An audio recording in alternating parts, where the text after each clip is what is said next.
सबसे पहले मैंने अपने बच्चों को देखा, इनकी ग्रोथ बहुत अच्छे से हो रही है। मैंने मॉक टेस्ट लगा लिया था। आप लोग का क्या स्कोर है बताना मेरे को। 7 बजे की धूप निकली हुई है ये एंड आज मैं जग गई थी। ठंड भी मतलब मौसम भी यहाँ पे ठंडा हो चुका है। Hello my YouTube family, welcome back to my another video.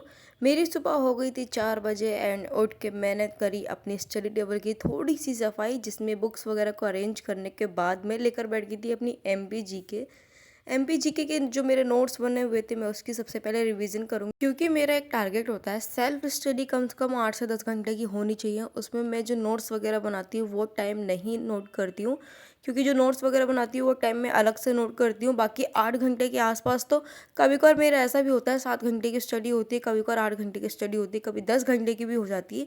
Notes का मैं अरेंज नहीं करती हूँ उसमें। सिर्फ और सिर्फ जो मैं टाइम मैनेज करती हूँ वो सिर्फ और सिर्फ मेरी सेल्फ स्टडी की होती है, तो मैं उन्हीं सब चीज़ों को नोट करती हूँ।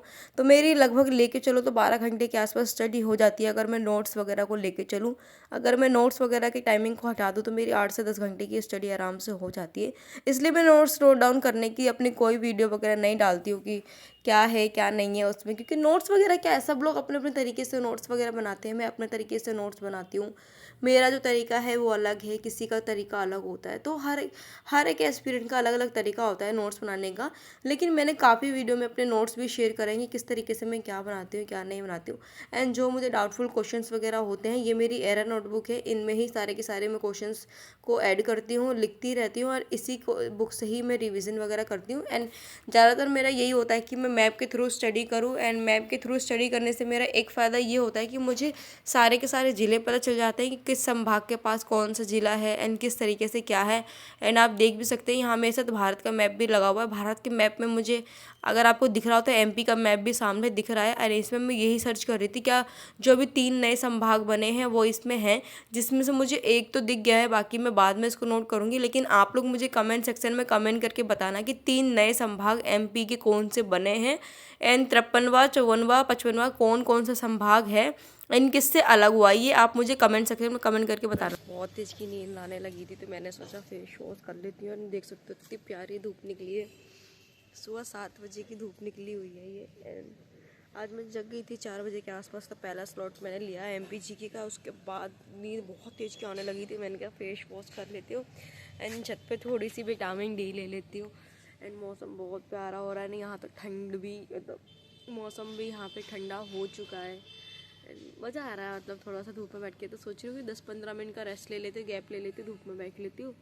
देन इसके बाद मैं अपनी स्टडी स्टार्ट करूँगी।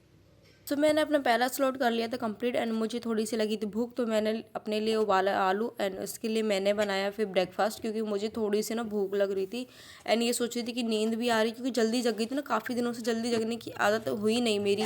मतलब ये था कि 6 बजे के आसपास जग रही थी, लेकिन आजकल मैं 4 बजे के आसपास जग रही हूँ। तो मैंने सोचा कि अपने लिए ब्रेकफास्ट बना लेती हूँ, माइंड फ्रेश हो जाएगा एंड कुछ खा पी लूँगी। एंड जब तक मेरे आलू उबल रहे थे उसके साथ साथ मैंने कर ली अपने रूम की सफाई थोड़ी सी, क्योंकि रूम की सफाई भी साथ में हो जाएगी तो पानी वगैरह अच्छे से भर के, मतलब 7 बजे तक मेरा ये स्लॉट चला था अपना एमपीजीके का और जीएस का। एंड उसके बाद मेरा ये 1-1.5 घंटे में पूरा अपना नाश्ता वगैरह सब चीज़ करके मैं फ्रेश वगैरह होके प्रॉपरली फ्री हो गई थी। एंड फ्री होने का थोड़ा सा अपने बच्चों को देखा एंड इनकी ग्रोथ बहुत अच्छी हो रही है। एंड ग्रोथ देखने के बाद मैं लेकर बैठ गई थी अपना लैपटॉप एंड इसके साथ मैं लगाऊंगी अपना मॉक टेस्ट लगाऊंगी। मैं अपना जो भी मैंने परचेस कर रखा है उससे ही लगाऊंगी, क्योंकि ऑलमोस्ट टाइम मैं मॉक टेस्ट उससे ही लगाती हूँ। और मॉक टेस्ट सबसे पहले मैं लगाती हूँ पीवाईक्यू से ही मुझे अपना वेटेज पता चल जाता है कि अभी कौन सा मेरा टॉपिक वीक है, कौन सा टॉपिक वीक नहीं है। एंड जो मैंने टॉपिक वीक था उस पर वर्क करा, क्या वो मेरा क्लियर हुआ कि नहीं हुआ। एंड यहाँ मैं अपना नेट कनेक्ट कर रही थी, जो कि थोड़ा सा मुझे टाइम लगा, क्योंकि पता नहीं क्या ही इशू हो गया। अगेन मैं घर जाऊँगी अभी तो मैं दिखा लूँगी भैया को कि अच्छे से सीख लूँगी, क्योंकि लैपटॉप इतना प्रॉपर चलाने आता नहीं है मेरे को। लेकिन कोशिश मैं यही करती हूँ कि चीज़ें मैं आसानी से सीख लूँ एंड मुझे आ जाए। सो यहाँ मॉक टेस्ट लगाना मैंने शुरू कर दिया था। और शुरुआत में थोड़ी सी मैंने जीएस लगाई, तो मैंने कहा जीएस बाद में लगाती हूँ, पहले मैं रीजनिंग लगा लेती हूँ, मैथ रीजनिंग, जिससे कि थोड़ा सा मुझे मतलब मैथ रीजनिंग लगाने में ना बहुत ज़्यादा मज़ा आता है मेरे को। क्योंकि मज़ा सीरियसली बताओ इसलिए आता है ना, क्योंकि वो मैंने पढ़ा हुआ है। पढ़ी हुई चीज़ों को करने में बहुत ज़्यादा मज़ा आता है, सीरियसली बता रही हूँ। तो आप लोग भी अपना पढ़ाई करना अच्छे से शुरू कर दीजिए एंड मुझे कमेंट सेक्शन में आप लोग कमेंट करके बताना है कि आप लोग के मॉक टेस्ट में क्या मार्क्स आ रहे हैं, क्या मार्क्स नहीं आ रहे हैं। एंड मेरा ये स्लॉट चलेगा, मतलब मैंने ये जो मॉक टेस्ट लगाया था ना, ये 2 घंटे का था, लेकिन मेरा 1 घंटे कुछ मिनट में हो गया था। एंड साथ में मैंने एनालिसिस भी कर लिया था। एनालिसिस की मैं वीडियो नहीं मतलब शूट कर पाई, क्योंकि ना वीडियो बहुत ज़्यादा बड़ी हो जा रही है एंड इतना टाइम भी नहीं है यार कि मैं प्रॉपरली मतलब हर एक चीज़ शेयर करूँ। लेकिन मैं यही सोचती हूँ कि शॉर्ट शॉर्ट क्लिप लेके आप लोग को शेयर कर दूँ, जिससे कि मेरी पढ़ाई में भी डिस्टर्बेंस नहीं हो एंड आपको सारी की सारी इन्फॉर्मेशन भी मिल जाए। और वैसे भी अभी फ़ोन पे में भी कुछ चेंजेस आ चुके हैं। अगर आप करंट अफेयर वगैरह देख रहे हैं तो शायद उसमें काफ़ी चीज़ें चेंज आ गई हैं। एंड उसमें चेंजेस क्या आई हैं, आप लोग भी करंट अफेयर चेक कर लेना, उसमें हर एक चीज़ आपको पता चल जाएगी। सो यहाँ पे मेरा मॉक टेस्ट भी हो गया था कंप्लीट। एंड कंप्लीट होने के बाद मैंने अपना एनालिसिस वगैरह करके मैंने 10 मिनट का रेस्ट लिया। रेस्ट लेने के बाद मेरे सर में काफ़ी दिनों से बहुत ज़्यादा दर्द हो रहा है, तो मैंने सोचा कि पहले स्लॉट कंप्लीट कर लेती, देन उसके बाद दिन में मैं थोड़ा सा सो लूँगी, क्योंकि दिन में सो नहीं पा रही हूँ। एंड मेरा जो टेस्ट लगा था ना, उसमें भी 3 से 4 घंटे आराम से लग गए थे।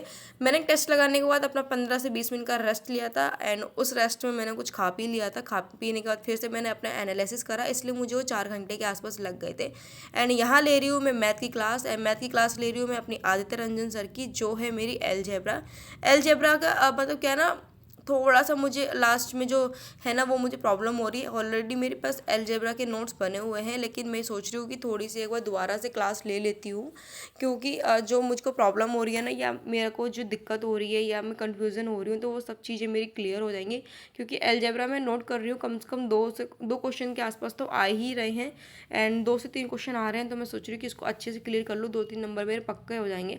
मतलब नॉर्मली जो अलजेब्रा के क्वेश्चन आ रहे हैं वो मैं कर ले रही हूँ, लेकिन थोड़ा सा फॉर्मूला ऐड हो रहा है या कुछ आगे का ऐड हो रहा है ना, तो मतलब शीट 1 शीट 2 तो मैं आराम से कर ले रही हूँ। 3-4 में थोड़ी सी दिक्कत आ रही है, तो मैंने सोचा कि एक बार फिर से अगेन से मैं सर की क्लास ले लेती हूँ, ताकि जो मेरा डाउट है या जो मेरा क्वेश्चन गलत हुआ है वो भी मैं अच्छे से कर लूँ।